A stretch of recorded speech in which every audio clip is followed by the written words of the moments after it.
When I went for a piss in half-time at the match on Saturday, there was a scrumpled up sign that Brighton had provided for the away fans that said, "Welcome to Brighton," with a picture of Tonali. It was scrumpled up in the corner of it, and to be honest, that summed up that performance. Really nice at the start, but then just totally disjointed and quite messy towards the end. It's the last word on what has been a pretty negative week for Newcastle fans after a performance like that. Lots to talk about, unfortunately more to talk about when the game hasn't gone so well as when it actually does. So if you want to hear my thoughts, do us a favour, Newcastle fans, make sure you stick around.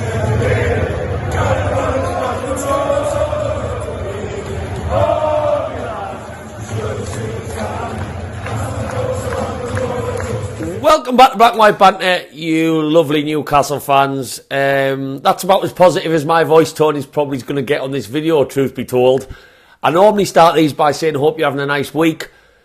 I don't expect anyone who witnessed what we witnessed on Saturday is not going to be having the best of weeks. More so the fact there isn't any football.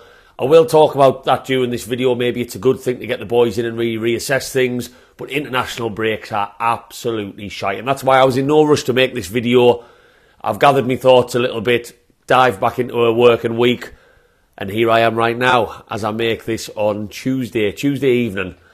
So, yeah, it hasn't been the best. But Newcastle fans, before we get into the finer points of what was a really negative performance on Saturday, do us a favour, whack that little like. That goes a very long way. Even if you're not going to stick around and watch this whole video, it doesn't take you 2 seconds.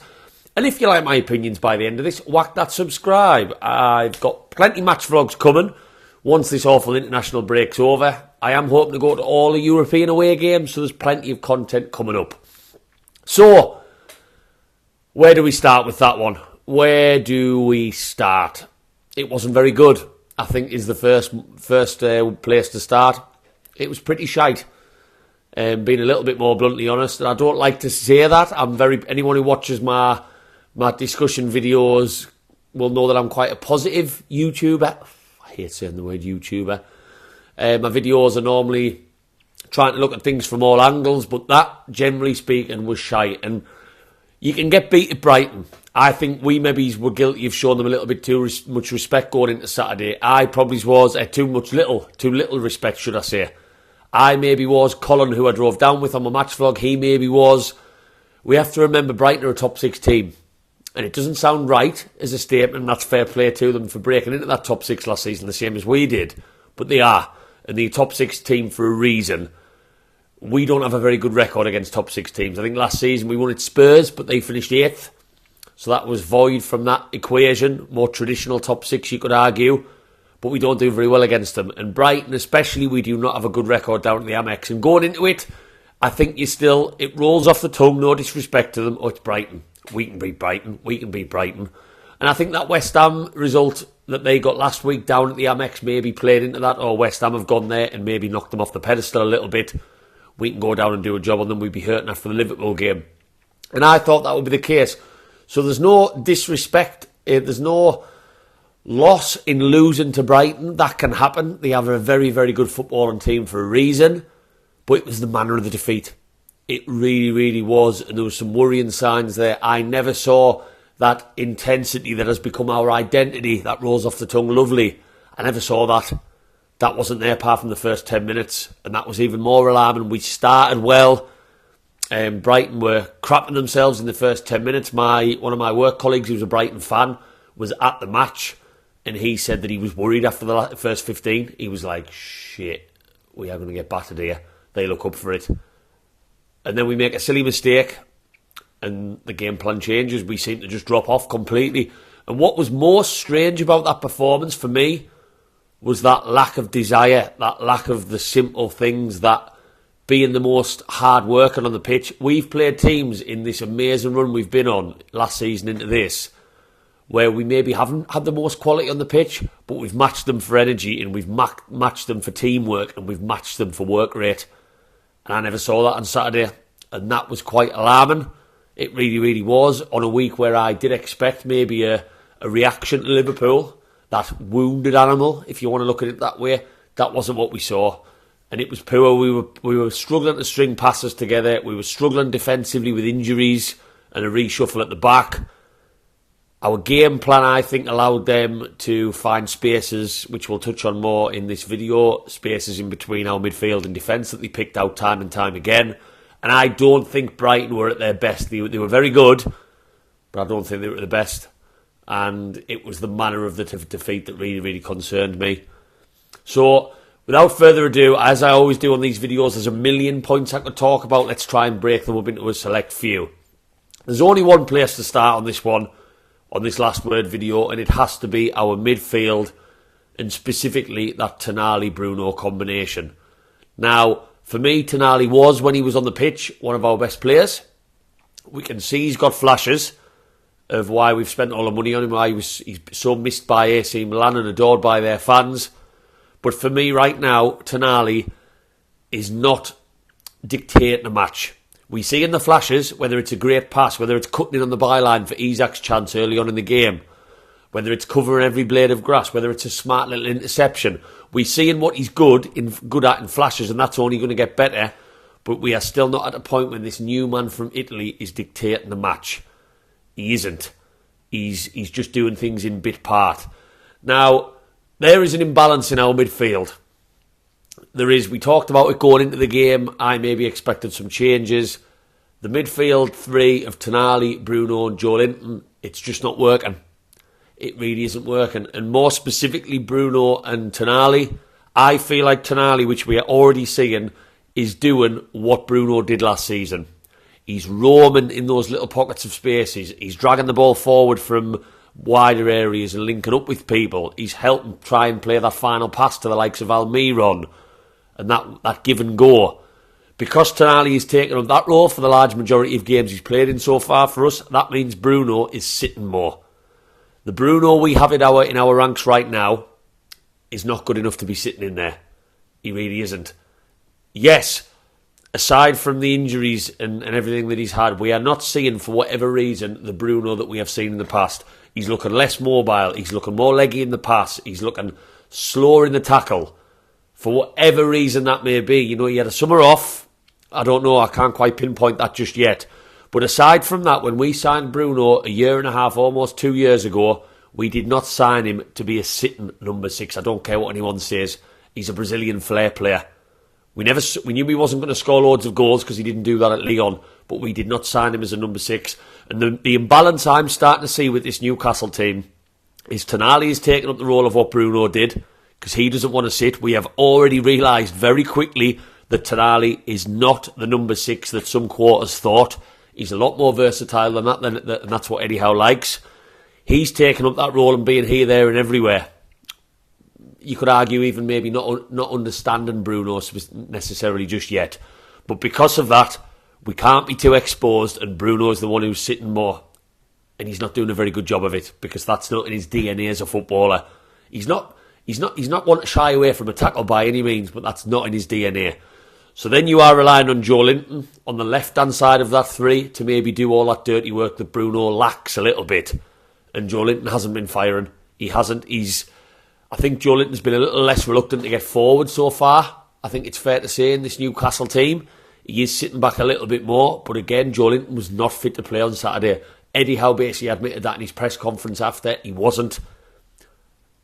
It was clear to see, and he got hooked off in the 50th minute. He hadn't trained all week. He did a little bit of light running on the Friday, I believe, and he shouldn't have been in that team. So there's a massive imbalance there between the 3. They are the most luxurious on paper, but this comes back to the Geordie grit, Mr. Sean Longstaff. For me, when Longstaff, Bruno and Joelinton played together, Longstaff freed up Bruno, and Joelinton was great down that left-hand side where we had so much joy last season. Him and Willock constantly switching and causing defenders all sorts of headaches. Who do I go with? Do I back off?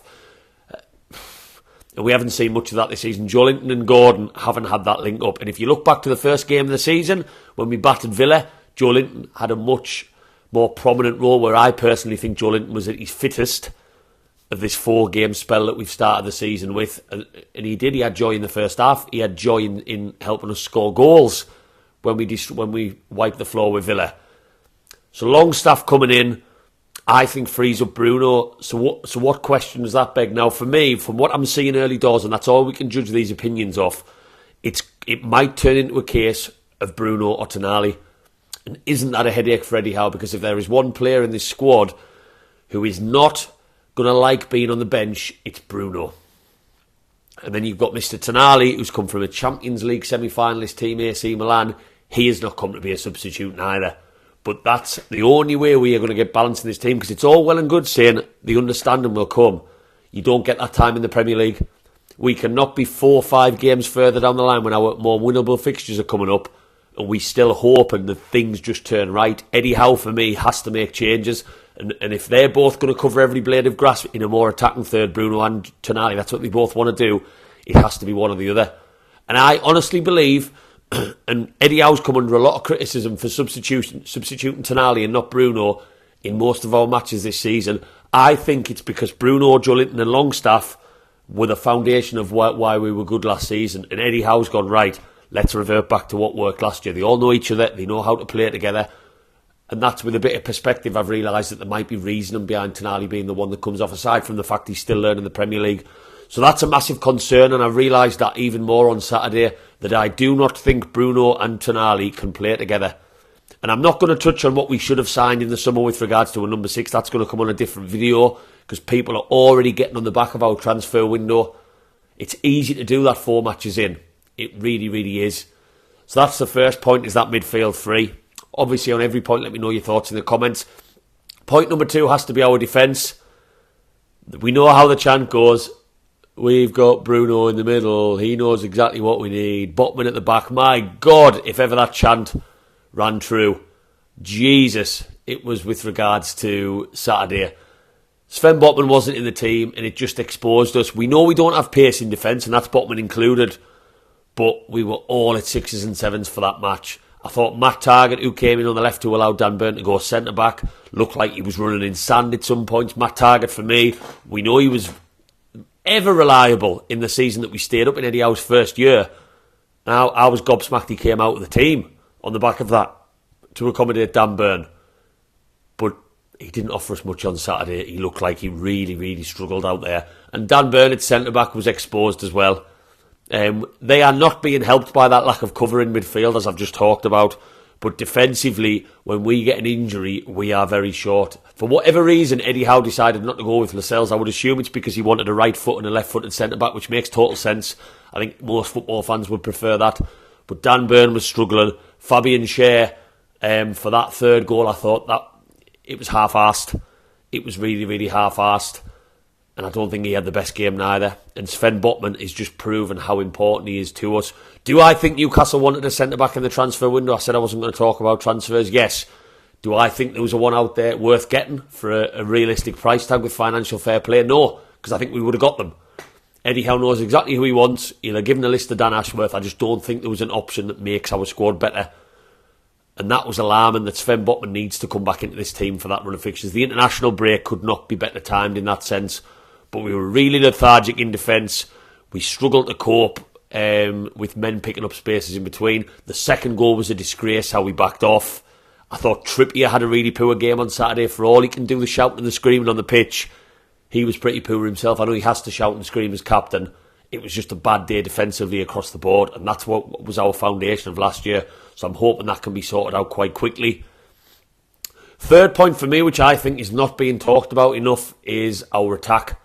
And this is a huge concern of mine. So anyone who watches my videos on the regular knows that one thing I have been concerned about all transfer window and into this season is not correcting a problem of scoring goals and finding pockets of space and linking up in and around the box and getting shots off.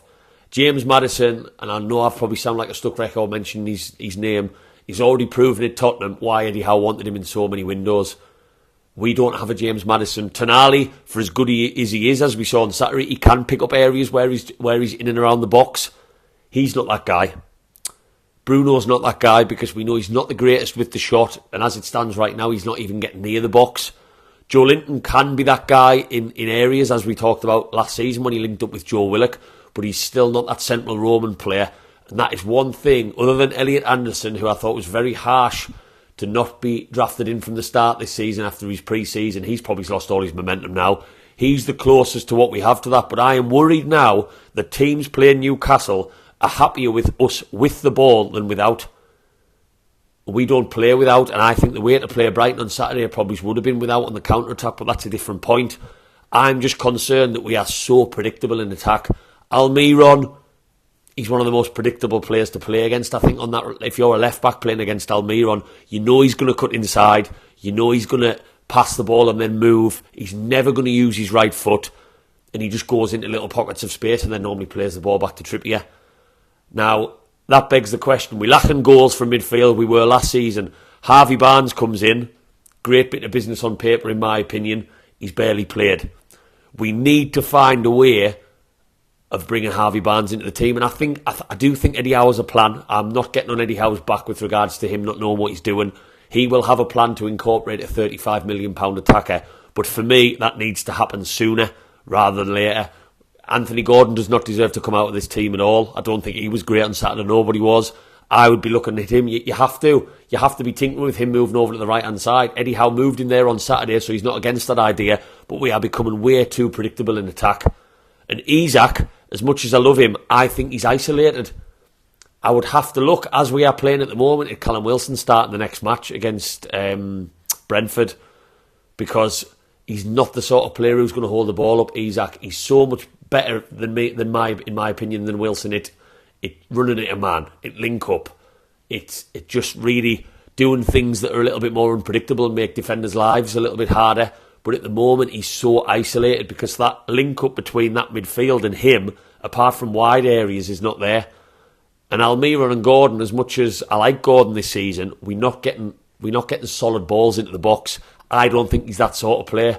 Almiron can be that sort of player in flashes, but because he doesn't use his right foot, it's not very often he hugs the byline and gets a cross in.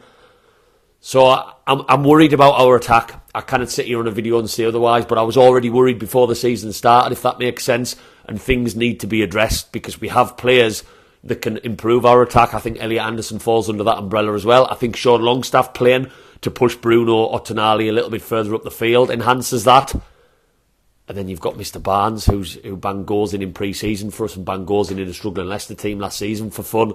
So that's another big area, based off the last 2 to 3 matches, with that Villa game aside, that we need to be looking at with serious concern. My last point from Saturday has to be, it's not all panic. I'm not panicked, even if this video might sound a little bit doom and gloom. We have got 3 points from 12 points. If that, it depends how you look at it. That's 1 win and 3 defeats. 3 defeats because we've become so used to Newcastle fans of not losing matches under Eddie Howe. Feels catastrophic. We only lost 5 last season, but we were never going to maintain that. That was a crazy run we were on last year. It was. It really was. And I'm not saying that we've matched those performances of last season and it's just been bad luck or anything like that, but to realistically hope that we will lose as few games as we did last season might be a little bit pie in the sky. It depending on how you spread them points, it hasn't been a bad start to the season. I bet you not, if we'd have lost to Man City and drawn in score draws, for example, against Aston Villa, Liverpool and Brighton away, I don't think there'd be much doom and gloom. So that, don't look at the points, because those 3 points could have been 3 draws that would have kept the ship a little bit happier. It's the manner of the defeat on Saturday that concerns me the most. But what I want to reiterate is that Eddie Howe has a 2-week period to look at things. He's going to be looking at the defence. He's going to be looking at that midfield 3 because he's not stupid like us. He knows it's not working.